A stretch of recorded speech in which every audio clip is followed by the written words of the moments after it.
नमस्कार मंडळी, आमची माती आमची माणसं या चॅनलमध्ये पुन्हा एकदा आपलं सर्वांचं स्वागत आहे। आणि आज सुद्धा अतिशय महत्त्वाचा विषय आहे आणि तो म्हणजे उन्हाळी लसूण लागवड, कमी पाण्यात भरघोस उत्पन्न घेण्याचं तंत्र। तर मंडळी, स्मार्ट शेती अंतर्गत या भागामध्ये आपलं स्वागत आहे। आणि आज आपण ज्या लसूण या विषयावर बोलणार आहोत तो लसूण घरासाठी किती महत्त्वाचा आहे, कारण तो आपल्या स्वयंपाकघरातील अविभाज्य असा घटक आहे। बाजारामध्ये बघितलं तर लसणाचे भाव 200 पासून तर 400 रुपयापर्यंत असतात। आणि अशा वेळेला जर आपण योग्य पद्धतीने नियोजन करून उन्हाळी लसणाची लागवड केली तर आपल्याला चांगल्या प्रकारचा लाभ होऊ शकतो। आणि म्हणूनच आज आपण बघणार आहोत की आपल्याकडच्या उष्ण हवामानामध्ये लसणाची लागवड कशी करायची आणि जास्तीत जास्त उत्पादन आपल्याला लसणापासून कसं मिळवायचं। योग्य पद्धतीने नियोजन केलं तर लसणाचं विक्रमी उत्पादन आपण घेऊ शकतो। तर मंडळी, आपण हवामान आणि जमिनीचा विचार केला तर लसूण हे प्रामुख्याने थंड हवामानातील पीक जरी असलं तरी आपण महाराष्ट्रामध्ये योग्य जातींची निवड करून उन्हाळी लागवड करून चांगल्या प्रकारचं उत्पन्न घेऊ शकतो। लसणाला सुरुवातीच्या वाढीसाठी 10 ते 15 अंश डिग्री सेल्सिअस तापमान लागतं आणि जेव्हा लसणाच्या कांद्याची म्हणजे ज्या कंदाची वाढ होते त्यावेळेस मात्र 25 ते 30 डिग्री असेल तर त्याचं पोषण चांगल्या प्रकारे होतं, कारण उष्ण आणि कोरड्या हवामानामध्ये त्याची वाढ चांगली होते। जमिनीचा विचार केला तर मध्यम ते भारी उत्तम पाण्याचा निचराव होणारी जमीन ही उन्हाळी लसूण लागवडीस अतिशय योग्य असते। चोपण किंवा पाणी साठणारी जी जमीन असते अशा ठिकाणी लसणाची लागवड करू नये, कारण त्यामुळे कंद सडण्याची भीती असते। जमिनीचा जो सामू आहे, ज्याला पीएच म्हणतो, तो आपण 6 ते 7 इतका असावा।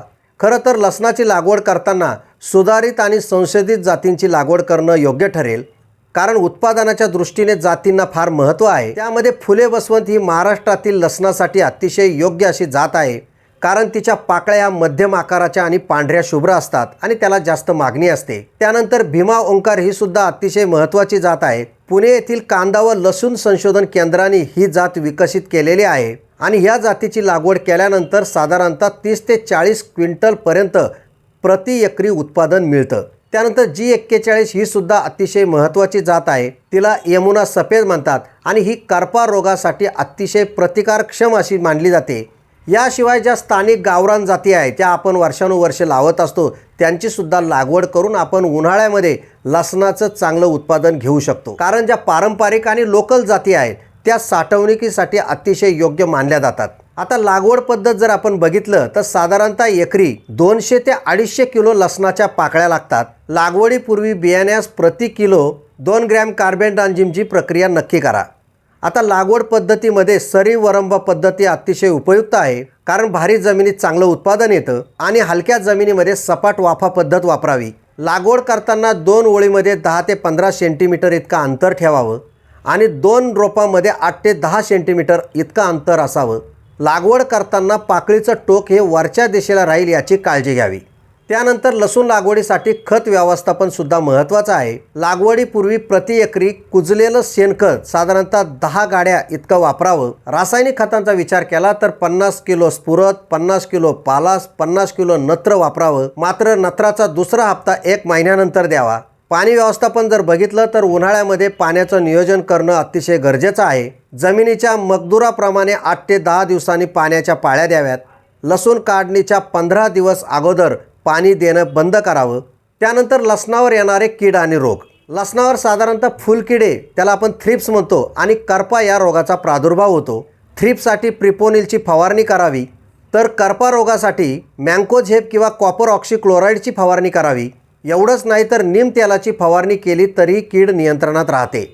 त्यानंतर सगळ्यात महत्त्वाची गोष्ट म्हणजे लसणाची काढणी आणि साठवणूक। तर मंडळी, जेव्हा लसणाची पानं 60 ते 70% पिवळी पडतात, लसणाच्या माना खाली पडतात, त्यानंतर समजायचं की लसूण आता काढणीला आलेला आहे। काढणीनंतर 3-4 दिवस लसूण हा शेतामध्येच वाळवा आणि त्यानंतर तो सावलीमध्ये सुकवावा, कारण साठवणुकीसाठी तो जास्त दिवस टिकतो। आता लसणाचा बाजारभाव जर बघितला, सध्या बाजारपेठेत लसणाला प्रति किलो 80 ते 150 रुपयापर्यंत भाव मिळतो।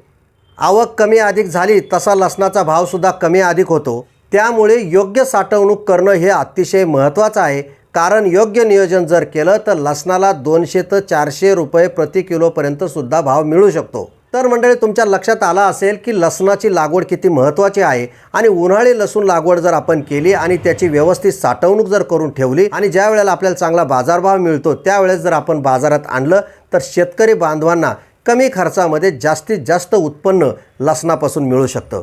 त्यामुळे ज्या शेतकरी बांधवांकडे पाणी आहे त्यांनी उन्हाळी लसणाच्या लागवडीकडे वळायला काही हरकत नाही, कारण लसणाची साठवणूक आपण करू शकतो आणि योग्य भाव मिळाल्यानंतर त्याची काढणी करून किंवा आपण त्याची विक्री करू शकतो।